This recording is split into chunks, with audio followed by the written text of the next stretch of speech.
describe him to me. And Muslims, look at the description of your Rasul. And for some, this would be the first time you hear what your Prophet looked like. I saw a man of striking appearance. ظاهر الوضاء أبلج الوجه, radiant face, حسن الخلق, beautifully created. لم تعبه الثجلة, his belly wasn't protruding. ولم تزر به السعلة, nor was his head disproportionate and small. وسيم قسيم, proportionate and delicate, finely made, a specimen of a creation.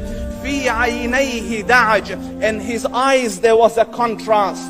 The dark was immensely dark, the white was excessively white. وفي أشفاره وطف, and his eyelashes were long. وفي صوته صهل, and in his voice was a natural echo. وفي عنقه سطع, and his neck was elegantly long. وفي لحيته كثاثة, his beard was full and thick. أزج أقرن, his eyebrows were arched, but they were not joint, it was separated. In summit فعليه الوقار, when he was silent, dignity covered him. وإن تكلم سماه وعلاه البهاء, and when he spoke it was audible and clear, almost commanding and overtaking.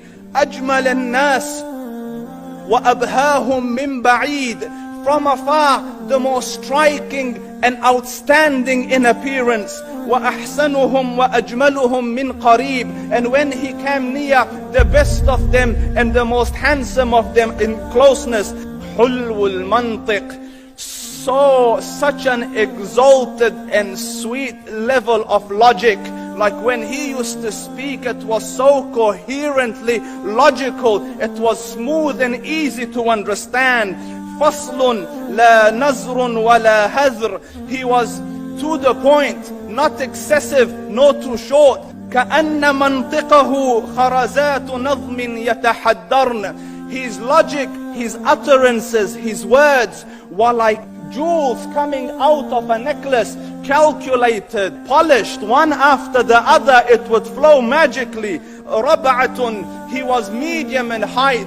Your eye didn't have to strain to look up at him, nor was it tedious to look down at him. He was a comfortable sight to look at. له رفقاء يحفون به, he had friends, the people that were with him, they were working around him to try to serve and protect him.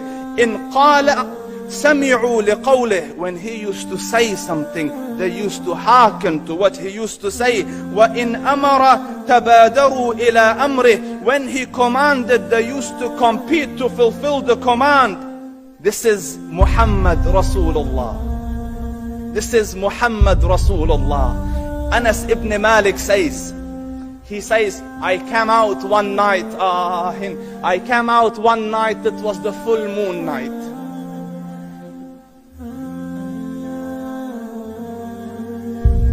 And I looked at the moon, and in the desert, understand, the moon is an awesome sight.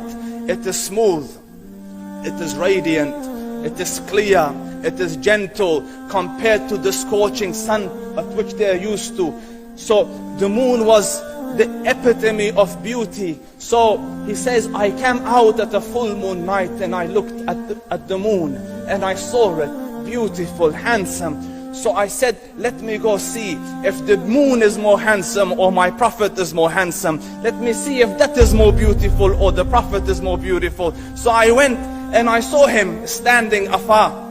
So I looked at his face and I looked at the moon, and I looked at his face and I looked at the moon, and I looked at his face and I looked at the moon, and he said, Wallahi, he was more handsome than the moon in its entirety. That is just the look of your Rasul. Aisha radiyallahu anha says, I was sewing with the needle, my needle dropped in the dark, I couldn't find it. I said, Ya Rasul, I can't find it. He moved his face close, and I swear, out of the radiance of his face, I found my needle. And The Prophet sallallahu alaihi wasallam was mind-bogglingly handsome, but his handsomeness was covered with waqar and jalal and haiba. The Sahaba say, when we used to sit at his feet, two feelings conflicting would come on the heart. The first one, you wanted to look at him. You wanted to behold the majesty of his face. And when you wanted to look up, shyness used to overtake you, so you used to look down. Amr ibn al-As says, I sat with him many times, but if you ask me to describe his face, I can't describe it. I wouldn't be able to look up to him ijlalan wa ta'zeeman. I couldn't look up at him. And that is why he didn't have the problems that Yusuf alayhi salam had. Because it was difficult to penetrate the awe and the splendor of the Rasul. اللهم إني أسألك علما نافعا